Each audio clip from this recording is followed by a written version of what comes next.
नमस्कार दोस्तों, study with ऊझा में आपका बहुत बहुत स्वागत है। दोस्तों कैसे हैं आप लोग? आई होप अच्छे होंगे। दोस्तों हमेशा की तरह एक और वीडियो के साथ हाजिर हूँ टॉप 10 सीरीज के साथ, जो कि आपके एग्जाम के लिए काफ़ी इंपॉर्टेंट है। तो चलते हैं, देखते हैं कि आप लोग की यूपीएसआई या फिर यूपी ट्रिपल एससी पेट या फिर एसएससी जीडी की तैयारी कैसे चल रही है और आप लोग जीके के टॉप 10 क्वेश्चनों में से कितने क्वेश्चन के आंसर कर पाते हैं। वीडियो के लास्ट में आप अपना स्कोर हमें कमेंट बॉक्स के माध्यम से बता सकते हैं। तो चलते हैं, टेस्ट को शुरू करते हैं और देखते हैं आज का पहला क्वेश्चन क्या है। पहला क्वेश्चन है, कल्पना चावला एवं सुनीता विलियम्स के बाद अंतरिक्ष में जाने वाली भारतीय मूल की तीसरी महिला कौन बनेगी। तो इस क्वेश्चन का राइट आंसर बताने के लिए आप लोगों के पास 5 सेकंड का टाइम है और ज़्यादा टाइम चाहिए तो वीडियो को पॉज कर लेना। तो फटाफट क्वेश्चन नंबर 1 का राइट आंसर बताइए क्या होगा।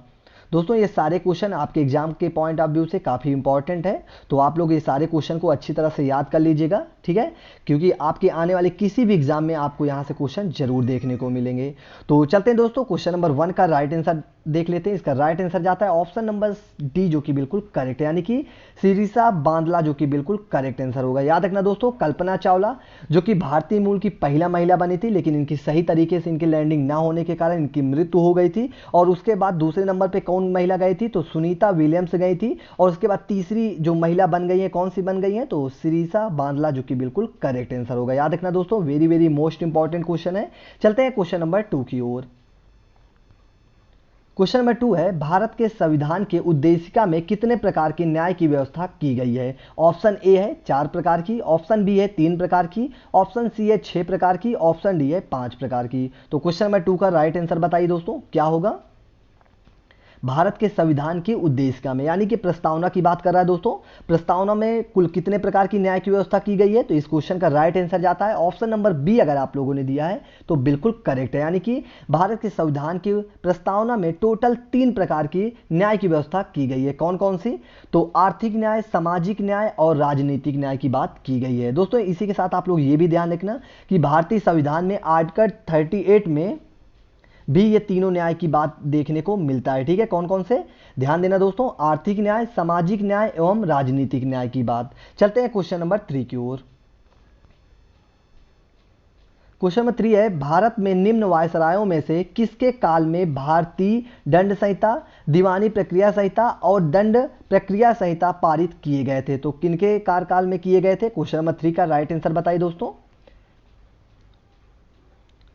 तो दोस्तों क्वेश्चन नंबर 3 का राइट आंसर जाता है ऑप्शन नंबर सी। अगर आप लोगों ने दिया है तो बिल्कुल करेक्ट है, यानी कि लॉर्ड कैनिंग। दोस्तों इनका कार्यकाल कितना, कब से कब तक था? तो याद रखना 1856 से लेकर 1862 तक इनका कार्यकाल था। और इन्हीं के बीच में न्यायिक सुधारों के अंतर्गत, जो कि किनके किनके, भारतीय दंड संहिता, दीवानी प्रक्रिया संहिता एवं दंड प्रक्रिया संहिता पारित किया गया था। याद रखना, इंपॉर्टेंट क्वेश्चन है ये भी। चलते हैं क्वेश्चन नंबर 4 की ओर। क्वेश्चन नंबर 4 है, बाल विवाह की प्रथा प्रारंभ हुई थी, यानी कि किनके समय में बाल विवाह का प्रथा जो चालू हुई थी, किनके समय में शुरू हुई थी। ऑप्शन देख लेते दोस्तों। ऑप्शन ए है मौर्य काल में, ऑप्शन बी है कुषाण काल में, ऑप्शन सी है गुप्त काल में, ऑप्शन डी है हर्षवर्धन के काल में। तो क्वेश्चन नंबर 4 का राइट आंसर बताइए दोस्तों क्या होगा। तो क्वेश्चन नंबर 4 का राइट आंसर जाता है, अगर आप लोगों ने ऑप्शन नंबर सी दिया है तो बिल्कुल करेक्ट है, यानी कि गुप्त काल में बाल विवाह की प्रथा आरंभ की गई थी। याद रखना। चलते हैं क्वेश्चन नंबर 5 की ओर। क्वेश्चन नंबर 5 है, निम्नलिखित में से कौन कायांतरित सेल है। तो क्वेश्चन नंबर 5 का राइट आंसर बताइए दोस्तों, कौन सा इसमें जो कि कायांतरित सेल है। तो क्वेश्चन नंबर 5 का राइट आंसर जाता है ऑप्शन नंबर ए। अगर आप लोगों ने दिया है तो बिल्कुल करेक्ट है, यानी कि संगमरमर। दोस्तों यहाँ पे जो ऑप्शन नंबर सी है, यानी कि ग्रेनाइट है, तो ये कैसा प्रकार का जो कि चट्टान है? तो ये अग्नेय चट्टान है, ठीक है, एक प्रकार का अग्नेय चट्टान है। चलते हैं क्वेश्चन नंबर 6 की ओर। क्वेश्चन नंबर 6 है, केंद्रीय सरकार के संदर्भ में निम्न कथनों पर विचार कीजिए, दिए गए कथनों में सही है या नहीं है। तो स्टेटमेंट 1 में क्या है? 15 अगस्त 1947 को केंद्र मंत्रालयों की संख्या 18 थी। स्टेटमेंट 2 में है, वर्तमान में केंद्र में मंत्रालयों की संख्या 36 है। तो ऑप्शन ए है केवल 1 सही है, ऑप्शन बी है केवल 2 सही है, ऑप्शन सी है 1 और 2 दोनों सही है, ऑप्शन डी है ना तो 1 और ना ही 2। तो क्वेश्चन नंबर 6 का राइट आंसर बताइए दोस्तों क्या होगा। दोस्तों ये सारे question very very most important question है, आपके आने वाले किसी भी एग्जाम में आपको यहाँ से क्वेश्चन जरूर देखने को मिलेगा। ठीक है, तो चलते हैं क्वेश्चन नंबर 6 का राइट आंसर जान लेते हैं। इसका राइट आंसर जाता है ऑप्शन नंबर ए, जो कि बिल्कुल करेक्ट है, यानी कि केवल 1 जो कि सही है। यानी कि स्टेटमेंट जो 1 में है, यानी कि 15 अगस्त 1947 को केंद्र में मंत्रालयों की संख्या 18 थी, ये बात जो कि बिल्कुल सही है। और स्टेटमेंट 2 में जो कहा गया है, यानी कि वर्तमान में केंद्र में मंत्रालयों की संख्या 36 है, ये बात बिल्कुल गलत है। ठीक है दोस्तों, याद रखना वर्तमान में 36 नहीं है, क्योंकि सरकार ने अनेक मंत्रालय विभाग हैं जो कि इनकी संख्या क्या होती है, समय समय पर बदलती रहती है। ठीक है, तो याद रखना। चलते हैं क्वेश्चन नंबर 7 की ओर। क्वेश्चन नंबर 7 है, सर्वोच्च न्यायालय के किस मुख्य न्यायाधीश ने 20 जुलाई 1969 से 24 अगस्त 1969 तक कार्यकारी राष्ट्रपति के रूप में कार्य किया था? तो क्वेश्चन नंबर 7 का राइट आंसर बताएं दोस्तों क्या होगा। यह क्वेश्चन जो कि very very most important question है, आपको दोस्तों मैं इससे कई पॉइंट आपको बताने वाला हूं, तो आप लोग सभी पॉइंटों को अच्छी तरह से नोट कर लीजिएगा। सबसे पहला पॉइंट दोस्तों, आप लोग को यह पता होना चाहिए कि दोस्तों अगर राष्ट्रपति का पद खाली होता है तो उनके जगह पे काम कौन करता है, उपराष्ट्रपति करता है। लेकिन अगर उपराष्ट्रपति का भी पद खाली होता है तो उनके जगह पे कौन काम करेगा, तो सर्वोच्च न्यायालय करेगा। लेकिन मान लो बाई चांस सर्वोच्च न्यायालय के जो मुख्य न्यायाधीश हैं वो भी अगर उस समय नहीं है तो कौन करेगा, तो जो मुख्य न्यायाधीश के जो यानी कि सर्वोच्च न्यायालय के जो कि वरिष्ठ जो मुख्य न्यायाधीश होते हैं वो देखते हैं। ठीक है, तो सबसे पहले इस क्वेश्चन में देख लेते हैं कि क्या पूछ रखा है। तो यानी कि 20 जुलाई 1969 से 24 अगस्त 1969 तक जो कार्यकारी राष्ट्रपति के रूप में कार्य किया था वो कौन थे? तो इसका राइट आंसर जाता है ऑप्शन नंबर बी, जो कि बिल्कुल करेक्ट है, यानी कि HM हिदायतुल्लाह, जो कि बिल्कुल करेक्ट आंसर होगा। दोस्तों याद रखना राष्ट्रपति जो कि जाकिर हुसैन के निधन के बाद और उपराष्ट्रपति जो कि VV गिरी के त्याग पत्र देने के बाद 20 जुलाई 1969 से 24 अगस्त 1969 तक भारत के कार्यकारी राष्ट्रपति का दायित्व किसने निभाया था? तो HM हिदायतुल्लाह ने। याद रखना जो कि very very most important question है। उस समय राष्ट्रपति कौन थे? तो उस समय राष्ट्रपति थे जाकिर हुसैन और उपराष्ट्रपति कौन थे? तो VV गिरी। आपसे क्वेश्चन में पूछ सकता है, तो याद रखना। चलते हैं क्वेश्चन नंबर 8 की ओर। क्वेश्चन नंबर 8 है, सरकार द्वारा यहाँ पे पुरानी होना चाहिए, पुरानी मुद्रा को समाप्त कर नई मुद्रा चालन कहलाता है। तो क्या कहलाता है दोस्तों? क्वेश्चन नंबर 8 का राइट आंसर बताइए दोस्तों क्या होगा।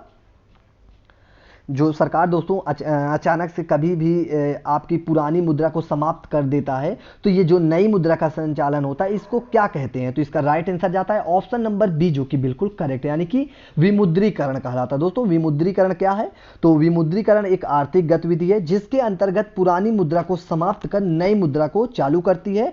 दोस्तों ऐसा कब किया जाता है, यानी कि ऐसा क्यों किया जाता है, विमुद्रीकरण क्यों किया जाता है? तो याद रखना जब काला धन बढ़ जाता है और अर्थव्यवस्था के लिए खतरा पैदा हो जाता है तो विमुद्रीकरण सरकार करती है। चलते हैं क्वेश्चन नंबर 9 की ओर। क्वेश्चन नंबर 9 है, अशोक के शिलालेखों की क्या लिपि है? तो फटाफट बताइए दोस्तों इसका क्वेश्चन नंबर 9 का राइट आंसर क्या होगा। तो क्वेश्चन नंबर 9 का राइट आंसर जाता है ऑप्शन नंबर सी, जो कि बिल्कुल करेक्ट है, यानी कि ब्राह्मी लिपि। दोस्तों याद रखना इंपॉर्टेंट क्वेश्चन है और इसको जो कि पढ़ने वाले पहले व्यक्ति कौन थे? तो जेम्स प्रिंसेप, जो कि इसका राइट आंसर होगा। चलते हैं क्वेश्चन नंबर 10 की ओर। क्वेश्चन नंबर 10 है, काम करने के अधिकार को राज्य के नीति निर्देशक तत्वों में से निम्नलिखित में से किस अनुच्छेद के अंतर्गत रखा गया है? तो ऑप्शन ए है आर्टिकल 18, ऑप्शन बी है आर्टिकल 21, ऑप्शन सी है आर्टिकल 41, ऑप्शन डी है आर्टिकल 48। तो क्वेश्चन नंबर 10 का राइट आंसर बताइए दोस्तों क्या होगा। दोस्तों इस क्वेश्चन का राइट आंसर अगर आप लोगों सबसे पहले आप लोगों को ये पता होना चाहिए कि नीति निर्देशक तत्व जो है, राज्य के नीति निर्देशक तत्व का जो उल्लेख किया गया है ये आर्टिकल 36 से लेकर 51 तक में किया गया है।